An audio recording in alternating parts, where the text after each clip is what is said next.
সেনাবাহিনীর চাকরি থেকে বাধ্যতামূলক অব্যাহতি পাওয়া মেজর জেনারেল জিয়াউল আহসানকে গ্রেফতার করেছে পুলিশ।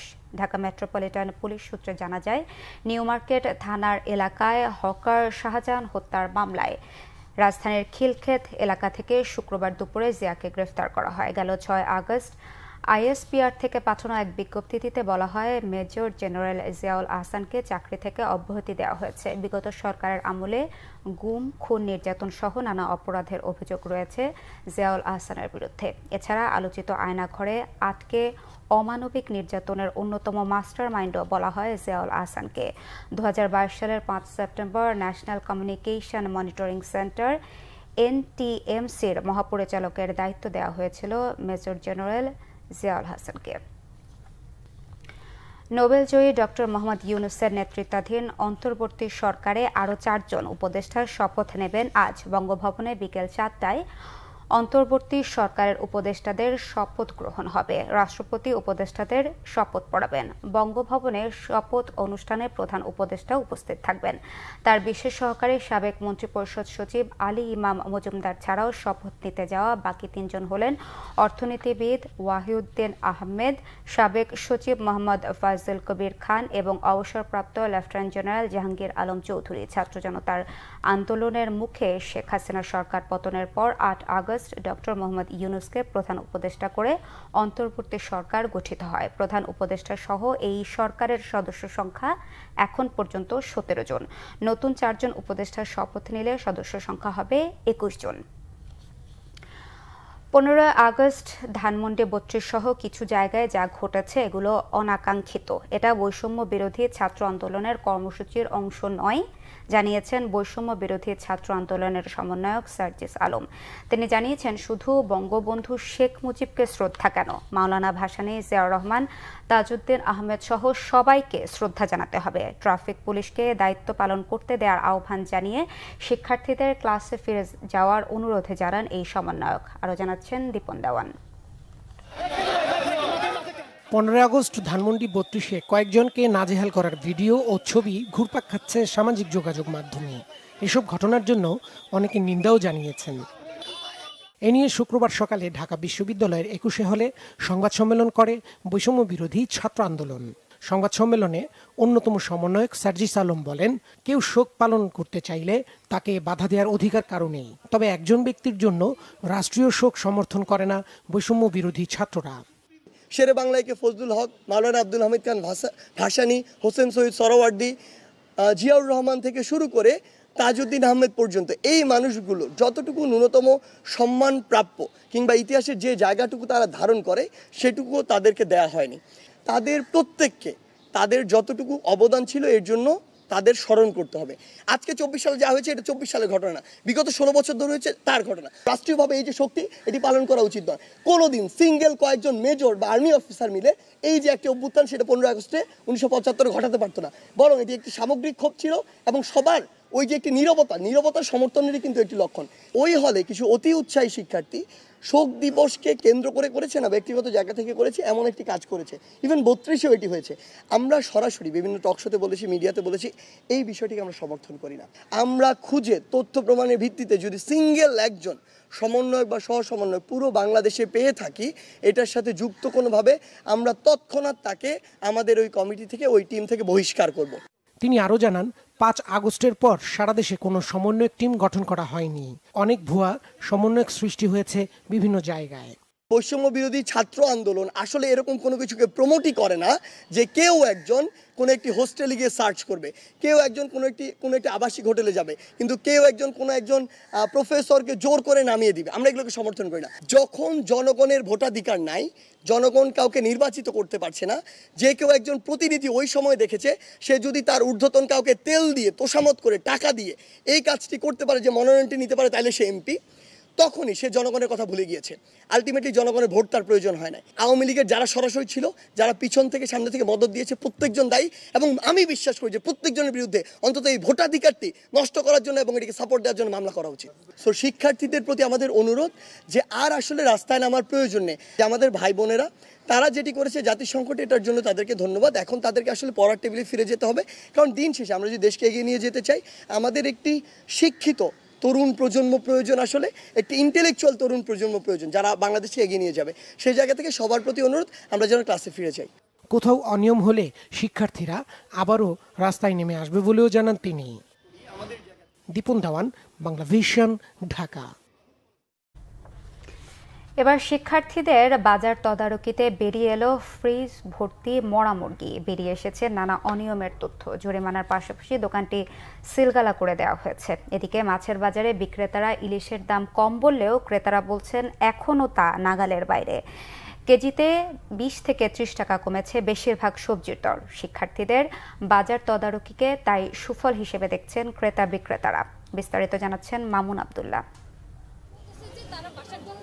ড্রেসিং করে ডিপ ফ্রিজে থরে থরে সাজানো মুরগি। রাজধানীর বিভিন্ন হোটেলগুলোতে সাপ্লাই দেওয়ার কথা থাকলেও ছাত্রদের বাজার তদারকিতে বেরিয়ে এলো মূল রহস্য। মূলত অসুস্থ এবং মরা মুরগি জবাই করে রাখা হতো এখানে। হাতে নাতে ধরা পড়ে কারওয়ান বাজারের এই দোকানি। সাথে সাথেই 50,000 টাকা জরিমানা। পাশাপাশি দোকানটি সিলগালা করে দেয় ভোক্তা অধিদপ্তরের নির্বাহী ম্যাজিস্ট্রেট। ফ্রিজে মাল রাখি আমরা, আমাদের হোটেল সাপ্লাই মাল রাখতে আমরা বললেস রাখি, উইন্স রাখি, মুরগি রাখি, এটার জন্য জরিমানা হচ্ছে। ওনারা মৃত মুরগি এবং দুর্বল মুরগি কেটে ওটা এখানে রাখেন এবং এটা পর্যায়ক্রমে দোকানে দোকানে বিক্রি করে, যেগুলো হোটেল রেস্টুরেন্ট। এভিডেন্স আছে এবং ওনার কথার যে স্বীকারোক্তি তার প্রেক্ষিতে এটি প্রমাণিত হয় যে এই মরা মুরগিগুলোই মূলত ওনারা প্রসেস করে ফ্রিজে সংরক্ষণ করেছেন দীর্ঘদিন যাবৎ এবং বিভিন্ন রেস্টুরেন্টে ওনারা সাপ্লাই দেন। এই অপরাধে এই প্রতিষ্ঠানটিকে 50,000 টাকা জরিমানা আরোপ সহ জনস্বার্থে পরবর্তী নির্দেশ নেওয়া দেওয়া পর্যন্ত এই প্রতিষ্ঠানের সকল প্রকার কার্যক্রম বন্ধ রাখার নির্দেশনা দেওয়া হয়েছে। মাছের বাজারেও নানা অনিয়ম। বিক্রেতারা বলছেন ইলিশ সহ বেশিরভাগ মাছের দাম কেজিতে কমেছে 50 থেকে 100 টাকা। তবে ক্রেতারা তা মানতে নারাজ। গত সপ্তাহে বেচছি এটি 1400 টাকা কেজি, এখন বেচতেছি 1200 করে। কমে নাই। আমি যে মাছ কিনছি গত সপ্তাহে 1100 টাকা, এগুলো 1300 টাকা কিনছি। ইন্টারিম গভর্নমেন্ট আছে, ওনাদেরকে একবারে মাছের দিকে অন্ততপক্ষে যাতে একটু নজর দেন, যাতে অন্ততপক্ষে আগামীতে ইলিশ মাছ যাতে আমরা সবাই একটু হইলেও খাইতে পারি আর কি। এত বছর তো আর এটা থেকে বঞ্চিত আমরা। মুদিবাজারে দাম কমেছে চিনি আর ভোজ্য তেলের। অপরিবর্তিত রয়েছে অন্যান্য পণ্যের দর।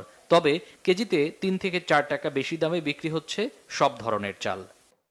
দেশ সরকার পরিবর্তন হওয়ার পর সরকার পারে যেমন গাড়ি করে চলানো একটু গন্ডগোল ছিল, এই জন্য চালা বাজারটা বাড়ছিল। তারপর ওটা নিয়ন্ত্রণ এখন আসে না। চিনির দাম 5 টাকা কমছে, তেলের সরবরাহ ভালো, গায়ে লেখা থেকে 30-40 টাকা 5 লিটার কম বিক্রি হয়েছে। সবজির বাজারে কমতে শুরু করেছে বেশিরভাগ সবজির দাম। তবে ক্রেতারা বলছেন ছাত্রদের বাজার তদারকির সময় দাম ঠিক থাকলেও তারা চলে গেলেই অনেকেই বাড়িয়ে দিচ্ছেন দাম। আশা করি যে সব সময় এরকমই থাকুক। মামুন আব্দুল্লাহ, বাংলা ভিশন, ঢাকা। শিগগিরই বেগম খালেদা জিয়াকে উন্নত চিকিৎসার জন্য বিদেশে নেওয়া হবে বলে জানিয়েছেন বিএনপি মহাসচিব মির্জা ফখরুল ইসলাম আলমগীর। তিনি অভিযোগ করেন, ভারতে বসে বাংলাদেশের বিরুদ্ধে ষড়যন্ত্রে লিপ্ত শেখ হাসিনা। নব্য ফ্যাসিবাদের বিরুদ্ধে সজাগ থাকার পাশাপাশি সব ধর্মের মানুষের নিরাপত্তায় শান্তি ব্রিগেড গড়ে তোলার আহ্বান জানান বিএনপি মহাসচিব। রিপোর্ট করছেন সেকান্দার রহমান। বিএনপি চেয়ারপারসন বেগম খালেদা জিয়ার জন্মদিন উপলক্ষে নয়াপল্টনের দলের কেন্দ্রীয় কার্যালয়ে দোয়া মাহফিলের আয়োজন করা হয়। বেগম জিয়ার সুস্থতা কামনায় দেশবাসীর কাছে দোয়ার আহ্বান জানান বিএনপি মহাসচিব। জানান, খুব দ্রুত বিএনপি চেয়ারপারসনকে উন্নত চিকিৎসার জন্য দেশের বাইরে নেওয়া হবে।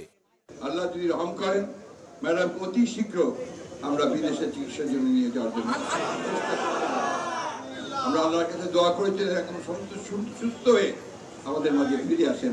এক ফ্যাসিবাদকে পরাজিত করেছি আমরা, নব্য ফ্যাসিবাদের জন্য না আসতে পারে তার জন্য আমাদেরকে সজাগ থাকতে হবে।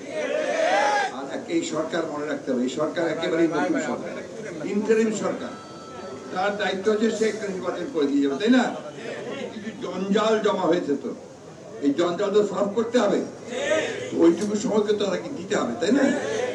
সেইভাবে কাজ করে এখনো আমাদের সংগ্রামকে জারি রাখতে হবে। বিএনপি মহাসচিব অভিযোগ করেন, এখনো বাংলাদেশ বিরোধী একটি গোষ্ঠী ষড়যন্ত্র করছে। সব ধর্মের মানুষের সমান অধিকার নিশ্চিত করার পাশাপাশি নিরাপত্তা জোরদারের কথা বলেন তিনি। যে কোনো মুহূর্তে ভারত যিনি বসে আছেন শেখ হাসিনা, তিনি তার সুযোগ গ্রহণ করতে পারেন এবং চক্রান্ত শুরু করেছেন। সেই চক্রান্তকে প্রতিরোধ করাই এখন আমাদের কাজ। এই যে আপনার কমিউনালিজমের কথা বলছে না, সাম্প্রদায়িকতা, সংখ্যালঘু সম্প্রদায়ের উপর অত্যাচার, এসব কথা বলছে না ওরা, এটা তাদের একটা চক্রান্ত। এই কথা বলে ধোয়া তুলে তারা আরেকটা ঝামেলা করতে চায়। আপনাদের দায়িত্ব হচ্ছে যে নিজ নিজ এলাকায়, প্রত্যেকটি এলাকায় নিজেদেরকে ব্রিগেড তৈরি করবেন, শান্তি ব্রিগেড। শান্তি ব্রিগেড করে পাহারা দেবেন সমস্ত সংখ্যালঘুদের উপাসনালয়, মন্দির, গির্জা, এই সমস্ত পাহারা দেবেন। তাদের ব্যবসা প্রতিষ্ঠান, তাদের জীবনমানের দায়িত্ব দিতে আপনাদের। ঐক্যবদ্ধ থেকে ছাত্র জনতার ঐতিহাসিক বিজয়ের সুফল সব শ্রেণী পেশার মানুষের কাছে পৌঁছে দেওয়ার আহ্বানও জানান মির্জা ফখরুল। সিকান্দার রেমান, বাংলা ভিশন, ঢাকা। গেল 15 বছরে দেশ থেকে পাচার হয়েছে অন্তত 11 লাখ কোটি টাকা। আমদানি ও রপ্তানির আড়ালে দুর্নীতিবাজ ব্যবসায়ীদের সঙ্গে আওয়ামী লীগ সরকারের প্রভাবশালী মন্ত্রী, এমপি এবং আমলারাই পাচার করেন বিপুল পরিমাণ অর্থ, যা দিয়ে তৈরি করা যেত 35টি পদ্মা সেতু। অন্তর্বর্তীকালীন সরকার চাইলে আন্তর্জাতিক আইন মেনে এসব অর্থ ফেরত আনার পাশাপাশি অর্থ পাচারকারীদের বিচার করতে পারে বলে জানিয়েছেন বিশ্লেষকরা। জিয়াউল হক সবুজের রিপোর্টে বিস্তারিত। থেমে নেই অর্থ পাচার। দেশ থেকে টাকা পাচারের ইতিহাস একেবারে নতুন না হলেও অতীতের সব রেকর্ড ভেঙেছে গেল 15 বছরে। Global financial integrity GFI report অনুযায়ী 2009 থেকে 15 সাল পর্যন্ত 7 বছরে পাচার হয়েছে প্রায় 5 লাখ কোটি টাকা। পরের 8 বছরে প্রতি বছর গড়ে 75,000 কোটি টাকা করে আরও প্রায় 6 লাখ কোটি টাকা পাচার করেছেন প্রভাবশালীরা, যার বড় অংশই গেছে কানাডা, যুক্তরাষ্ট্র, সিঙ্গাপুর, যুক্তরাজ্য ও আরব আমিরাত সহ 10টি দেশে। যেটা বাংলাদেশ থেকে তারা হিসাব করে, এটা শতকরা 80 ভাগই কিন্তু শুধু ট্রেড মিসপ্রাইসিং। এর বাইরে আমাদের যে হুন্ডি হাওলা মাধ্যমে যেটা করা হচ্ছে, যেটা আমাদের রেমিটেন্সের ইনফর্মাল চ্যানেলের মাধ্যমে যেটা নাকি নিয়ে যাওয়া হচ্ছে, এগুলো কিন্তু এটার মধ্যে তেমন নাই। ও প্রাতিষ্ঠানিকভাবে এই ডলারটা আসছে না, কিন্তু টাকাটা এখান থেকে পরিবারের কাছে চলে যাচ্ছে, যেটা নাকি বিভিন্ন ধরনের দুর্নীতির টাকা। বেনামি মালিকানা প্রতিষ্ঠান তৈরি করে তার মাধ্যমে ঋণখেলাপি, ব্যাংক অর্থ জালিয়াতি, ব্যাংক সুইন্ডলিং থেকে শুরু করে বিভিন্ন অর্থ পাচার করে থাকেন।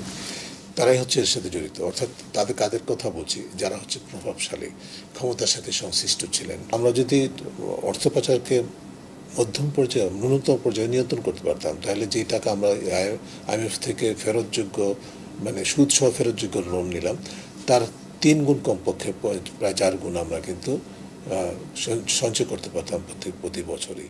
বিপুল পরিমাণ অর্থ পাচারের তথ্য জেনেও নীরব ছিলেন আওয়ামী লীগ সরকারের নীতি নির্ধারকরা।